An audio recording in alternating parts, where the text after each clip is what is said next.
I'm sorry, I already gave my blessing. Right. And Esau's like, Father, do you not have anything to give me? Right. Yeah. And so Isaac gives Esau a lesser blessing. I don't remember the content of it. Yeah. But he, yeah. I do remember at the end of it, Uh-huh. at the end of the blessing that Jacob gave to, that Isaac gave to Esau, it was that in the later years that he would break that yoke off of him. Yes. Of Jacob. Of Jacob. Yeah. Well, and the last time we see Esau, he's doing well for himself. Yeah. He's wealthy in Right. his own Yeah, right. Yeah. And so Esau does make a life for himself, Yeah. But it's Jacob who's the inheritor of the promise. And so Snoop asks a question which is at the heart of a lot of this. Does God know or does God choose? Right. Paul is saying he's just that God inferring Well, chooses. he's all knowing, so he knows. Right. You know, whatever necessary that happened, Yeah. he knows the result. So regardless of how he was, Uh-huh. he had already said what was gonna. Right. So maybe it's not predestination, but it's already what he knew. He's all knowing. Well, predestination, predestination, I mean, all predestination means is that the outcome has already been chosen. Yeah. That's all it means. I mean, Yeah. before, destined. He already knows where you're going to end up. Right. That's all it means. So predestination just means that the outcome is already known. Right. Or the outcome has been decided.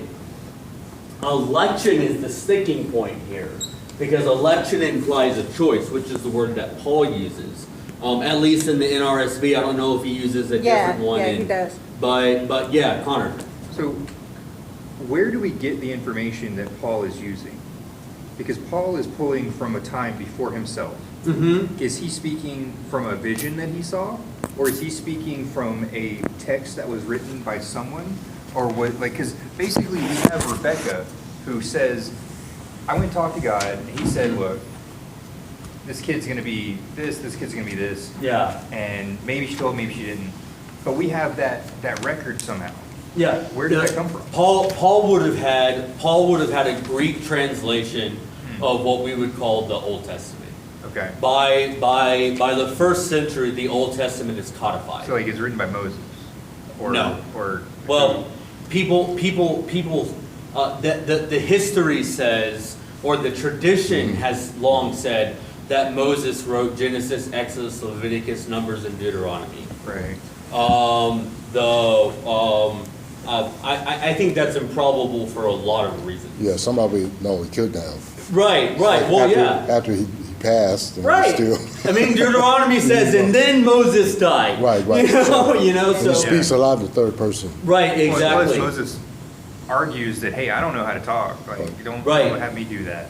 Right. So why would Right. he go and start Yeah. writing stuff down? Yeah, so the short version, and this is the short version that misses a lot of nuance, but the short version is that around 600 BC, Jerusalem was destroyed by the Babylonians, and the people of Judah, which is the southern kingdom, Israel, the northern kingdom, had already been destroyed and scattered. So the people of Judah, or at least the leaders of Judah, had been carried into Babylon, and this is called the Babylonian captivity. And so during the Babylonian captivity, which is a period of about 60 years, they're starting to ask, okay, who are we? You know, we're in the midst of a foreign land. You know, we're weeping by the rivers of Babylon. And we're in a foreign land. Who are we? And so as best as we can tell, it looks like they took all of Israel's traditions about who they are. And keep in mind, in oral cultures, so for instance, the Odyssey, which is this enormous, poem, was originally spoken. It was recited. In fact, they think that the Greek language as we know it or the Greek alphabet was invented so they could write down the Odyssey and the Iliad. And so there's we play telephone and we say, oh, verbal communication is not reliable. But you have spoken cultures where these stories are told over campfires and in gatherings again and again, and probably written down in some way. But all of this was compiled and edited during the exile. And then that's the best that we can tell looking at it. So, but all of that. So yeah. Rebecca had to tell somebody then, Okay, right. Yes. because she had to have told someone. Right, yeah. Well, and so the assumption is that this is family history that's being passed down. Okay. Right? Before, until it's eventually recorded. But yeah, so Paul would have had a Greek translation of the Old Testament. He wouldn't have had the Hebrew. And in fact, they probably didn't read Hebrew at that point. It was largely the Greek translation, what we call the Septuagint, is what was widely used. Which is why we see things like in Matthew, the prophecy is a virgin shall conceive, whereas the Hebrew says a young woman. Well, the Septuagint says virgin. So, but so they're, so that's Paul's working off of a combination of the Greek Septuagint, but he's also working with, Paul understood philosophy. He knew Plato, he knew Aristotle, he knew Socrates. He knew he probably knew more Greek philosophy than we do, because so much of it has been lost. And so he's applying his reasoning skills to the text, and he's doing what in Jewish religious practice is called midrash, where you take a text which is light on details and you flesh out the details yourself and you draw conclusions from it. Because that's where that question was leading, was the concept that if the information was kind of hit or miss, Right. then his connotation of no versus choose could be based on his own also Yes. deciding to make that word what he leans on, or the rationale he follows. Exactly. Well, exactly. So yeah, election is Paul's interpretation of what's happening here, right?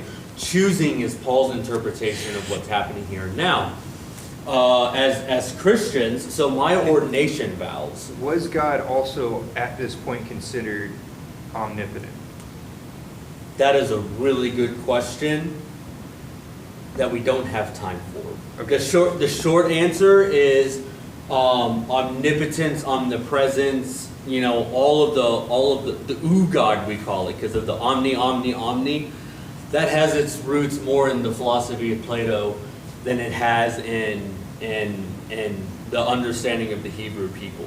So there's a difference between omnipotence and in God all things are possible. Right. So and I don't That shows when they was coming out of Egypt. Right. They Exactly. believe him. Yeah. Yeah. It's like, Yeah. well, if you think that he knows everything, why don't you believe You him? start putting this calf. You start putting this calf up and worshiping this Yeah. calf. Right. Oh, he doesn't see this. Oh man, Right. right. Yeah. He doesn't see this. So And I think Moses is that's what a gone. lot I of don't know what people happened get Yeah. to him. by. So I guess that's something for a later date, but that's a really interesting question that I'd never really considered. They didn't think of him like that. But they was new to him. They have heard about him, but they've Right. been so much in that culture of Egypt, raised Right. in that, Yeah. 400 years? They- And so 400 years of being Egyptianized, you know what I mean? So they started hearing about they heard about him through the stories that was passed Yeah. down Yeah. from Abraham, Isaac, and Jacob. Then Yeah. Moses shows up on the scene and said, hey, our Yeah. God is here. He showed up. Come on, let's get up out of here. Yeah. You Yeah. know? And they So- constantly But they have to compared him read- to all yeah. of the Egyptian gods. They was, Right. That's who why are they couldn't go. limited. That's why they couldn't go into the land, Yeah. because they God took them out of Egypt, but Egypt stayed within them. Right. You know what I mean? So their So that their first patterns of generation, thinking and all they were that, like they could Yeah. not get Egypt out of them. Yeah. So- So two things. One, Moses was still on the mountain being told, Yeah. you shall have no other Right, gods before yeah, me, yeah, right? No yeah, idols, you yeah. know? The second thing is, coming from Egypt, when you have a god, you make a physical representation. They thought they were doing the right thing. Right. And then Moses comes down and says, he just told me not to do this, you know? And, Right. but that's, yeah, I mean, that's, I would Right, love yeah. to go into that Yeah, that another would be time. good. That would, yeah. That would be cool. But, yeah, and Judith, I think you touched on this. When we're talking about God, is there a meaningful difference between knowing and choosing? Right? Is there The way that now we for, consider, I for, don't for think so. us, because of how limited we are, Right. there's a huge difference between knowing and choosing, Mm-hmm. right? There are a lot of things that I know that I have no control over. Well, you can say, I know who's going to be president and not even vote for them. Exactly. So how could you have chosen? Exactly. But for God, is there a meaningful difference between the two? Right. I don't know. I tend to think there really isn't a meaningful I don't think so. difference between the two, you know? And so, yeah, and again, the word the word that Paul uses again and again and again is election. And then as we'll see, we'll see God making active choices. Right. Yeah. Rather than just knowing, because Paul will talk about, well, and the Exodus text says this, that God hardens the heart of Pharaoh. That's not a passive knowledge, that is something that God chooses to Yeah. do. Can I just? Yeah. Because this came up earlier in my thought. I apologize. I think that's our choosing, right? Uh-huh. We get, I believe, this Angelo, right? I think we get stuck at the point as to choosing to or choosing not. Uh-huh. Okay, just let me choosing to and choosing not. I'll say I think that becomes a ceiling for us where we get stuck at, right? Okay. Because when you look at the trees, Uh-huh. right, and you look at all the different animals, right, who are just doing Right. just their purpose. Right. Right? So it's like our argument comes to the point to where either I'm going to choose to live my purpose or I'm going to choose not to live my purpose. Right. As to when we accept just to choose to live our purpose, then the predestination stuff doesn't even become an argument no more because we're just doing, and not one where if God knew I was going to do this. Right. No, if I just go ahead and make this I'm gonna live my purpose, then we go above that part of the argument. Uh-huh. You know what I mean? Because we're seeing it from our perspective and not from God's perspective. Uh-huh. Because God created everything for His own purpose. right? Yeah. So when we just go ahead and submit to the purpose, then this no longer becomes an argument between my choices. Now God's able to elevate us to where His thinking is at and just living life where, you kind of see what I'm saying? I You know think I mean? what you're saying. You know what I'm saying? I think I hear. that becomes the ceiling of our argument. Yeah. When if we just go ahead and accept our purpose and live our purpose, then that's no longer argument as to if God already knew or didn't already know. God is God, but He wants to show us a part of Himself. But we're arguing, well, if God already knew, but God is God, so let's Right. get above that and just go ahead and live the purpose and allow Him to go ahead and pour Himself and continue to reveal Himself to us, so we could. So just Yeah. implement our faith, just What's- faith. Right, Faith-based. right, yeah, you're what you're saying, it's very practical, right? And it's saying this, Right. or it's saying this doesn't matter. Right, What matters is that we follow God's life, right, yeah. or we follow God's calling in our Right, life. right. And all this talk of predestination and all of that, it doesn't matter. Right, right, What, right, yeah. right. And Calvin says the same thing. Okay. Because, well, so, yeah, so, Well, if there's only one thing that happens no matter what, even if you choose to Uh-huh. do something else and you're predestined for this thing, well, the other thing didn't happen anyway, Right. even if you weren't predestined Right. for it, or you were. Right. There's only Yeah. one thing that's going to happen to you. Yeah. Whatever happens. yeah. I've got to leave like at 11:15 because we got to Okay. take my kid to the doctor Okay. at Buffalo. So But, two after. yeah, but I'll say this really quickly. So you guys are anticipating or coming to a lot of the same conclusions that John Calvin came to. Okay, I'm gonna have to read And some. so, what's that? I'm gonna have to read that. Yeah, and so Calvin said a couple things. First of all, idle speculation. He always said, God's being, God's choices are beyond us. Let us not get lost in idle speculation. Okay. The other thing Calvin says is that, so Calvin was first and foremost a pastor. He preached daily at, I forget the name of the church, but it's one of the big churches in Geneva, Switzerland. He preached daily. And so Calvin was teaching during the Reformation, remember? And during this time, the Catholic Church was saying that you can only be saved if you do enough sacraments to have your sins purged, which is what, and so Martin Luther is the perfect example of this. Martin Luther agonized and agonized and agonized over whether he had done enough good to outweigh his sins. Right. He agonized. He was a monk, and he was terrified about whether he would go to heaven or go to hell, because he was afraid he had sinned too much and hadn't done enough good works. And when he went to his abbot, to his leader, he said, "Martin, you think too much, go do more work," you know? And so Luther had this revelation of salvation through faith alone, salvation through grace alone. Right. And so Calvin takes that and runs with it, and so he's dealing with the population who are also asking these same questions of, oh, will I go to heaven or hell? Have I done enough to earn my place in heaven? Right. And so Calvin is saying, don't worry about it, because it's out of your hands. Right. God has already chosen. Right. It's out of your hands. Just live the best that you can. Follow God's calling in your life. That's what Calvin is saying. And so people paint Calvin as this monster who makes God into this demon that chooses some and condemns other. But what he's saying is, first of all, this is what I see in the Bible. But more importantly, don't worry about it. Right. Like you're saying, Right. just do. Right.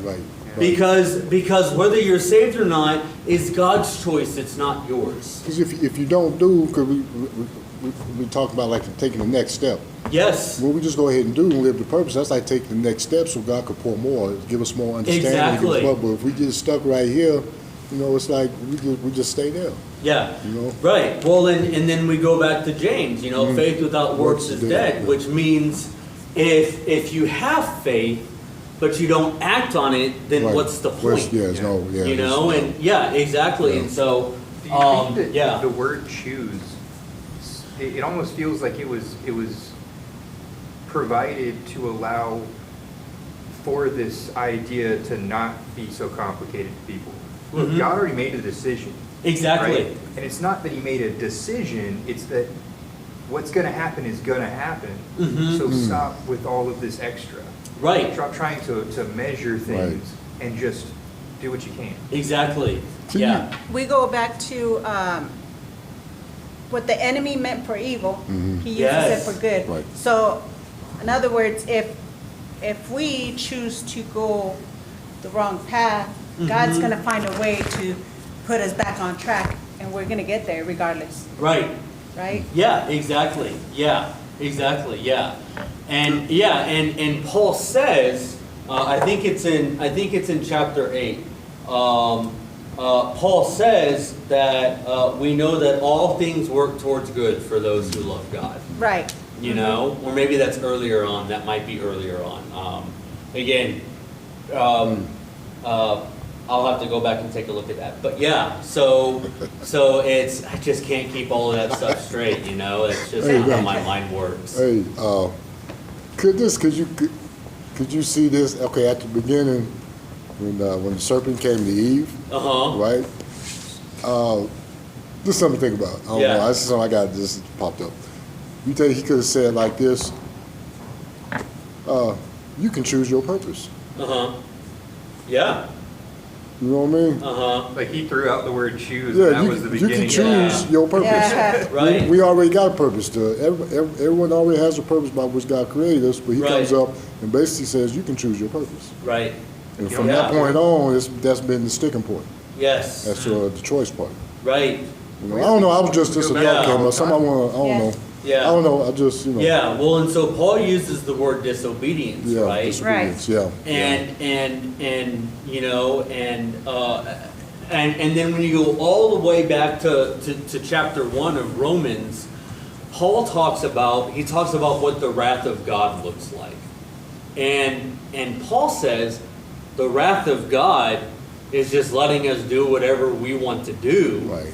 Yeah. And then we reap the consequences right. of that. Right. Right. And again, that's, and so it almost sounds like free will is our punishment, which is completely contrary Right. to like the very foundations of Western civilization, I've right? considered that a lot. And that's just a thought that came to me. That's not, Right, you know, right. I haven't That's- worked through the implications of Yeah, that, yeah, but that's true. that's what it sounds like, you Because it's a know? very human concept. Right, The idea that you can have one or the other. You got to pick. right, Well, Yeah, it's Western. omnipotence. Yeah. Yes. All. yeah. There is no choosing. Yeah. Right. Yeah, and so we got to verse 14, which I'd say is pretty good. Yeah. It's further, it's not as far as I thought we would make it, but that's good because then Snoop and Bernard can be here for And the they could- I got- continued discussion. I got the second half where they left at Okay. recorded, so they want to Yeah. listen. Okay. Yeah, because this is, yeah. I turned it on from that. I didn't have it on. I turned it on from that point. Yeah. When she said We that were doing first time, I something similar to wasn't. this before we came in here. Nah, Oh, they okay. gave Yeah, it we were permission. testing out some stuff and we got some recording stuff going on, trying Okay. to maybe have a conversation like this and save Right. it for later. Yeah. Yeah. Not a speech, but just a group of people Discussion, talking. yeah. Yeah, these Right, discussions right, like that yeah. would be great on that, man. Yeah, You know? well, and you guys, your Wednesday thing is more conversational, which has its value too. Yeah. That's what I hoped You this get would people be, and involved. then- right, Start asking questions and getting Yeah. the questions, just start Yeah. that interest and that hunger right. to learn more. Yes. You know what I mean? So Yeah. But yeah, I think like I've said this several times before. Coming here on Thursday mornings and more Tuesday nights, best part of my week. Yeah, absolutely. like 10 times better than Sunday morning where I have to, sit through sleepy music and then I talk to people for 20 minutes and there's no engagement. You said sleepy Yeah. music. Engagement's huge. Yeah, it's huge. Well, and engagement is what energizes me and Yeah. energizes my teaching and stuff like Well, that. so. because you give it back and forth and it keeps Right. going. Well, and yeah, and the best part about it is, when I overlook something, someone says, "Oh, hey, what about this?" Absolutely, you're right. Yeah. So We all learn from each other. exactly, that's the whole idea. So I think that, Oh. that when we, in our own Your dream. understanding, what's that? Your dream. Oh yeah, It it's looks- all right. It's so you. Yeah. that's so, cool, yeah. Yeah, so we have a blue one of these and a pink one of these. And my wife looked at it and she was like, "This is too much pink." So she took my or green, and so she took my green lid and my green straw top. There you so go, we see? got some, yeah. Then you're That's sharing. how a it. woman thinks. Yeah. Yeah. So hey, thank you guys. Yeah, thank you. Thank you.